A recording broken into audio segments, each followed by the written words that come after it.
शेगावचा राणा संत गजानन महाराजांच्या पालखीचं सिद्धरामेश्वरांच्या पावनभूमीमध्ये आगमन झालेलं आहे। शेगावचा राणा संत गजानन महाराजांची पालखी जी आहे ती आता सोलापूर शहरामध्ये दाखल झालेली आहे। काल एक दिवस उळे या ठिकाणी मुक्काम केल्यानंतर आज सोलापूर शहरामध्ये या पालखीचं जे आहे ते आगमन झालेलं आहे।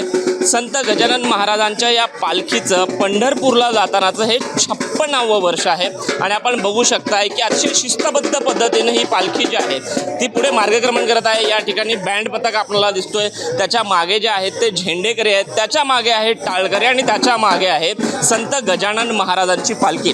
साधारणतः बुलढाणा ते सोलापूर हा जिल्ह्यातील हा 750 किलोमीटरचं अंतर जे आहे ते पार करून हे वारकरी मंडळी जे आहेत ते मार्गक्रमण करत असतात। आपण बघू शकता अतिशय शिस्तबद्ध पद्धतीनं वारकरी मंडळी जे आहेत ते पंढरपूरकडे वाटचाल करत असल्याचं आपल्याला चित्र पाहायला मिळतंय। सोलापूर नगरी आणि सोलापूर शहरातील विठुरायाचे भक्त सुद्धा या ठिकाणी आपण बघू शकताय की या वारकऱ्यांचं स्वागत करण्यासाठी या ठिकाणी जमल्याचं आपल्याला पाहायला मिळतंय।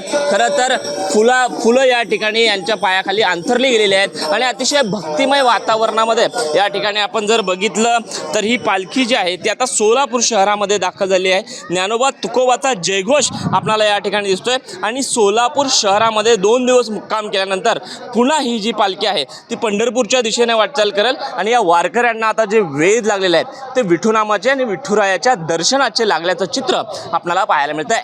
त्यावर संतोष शिक्षकचा विश्वभूषण लिमय, साम टीव्ही न्यूज, सोलापूर।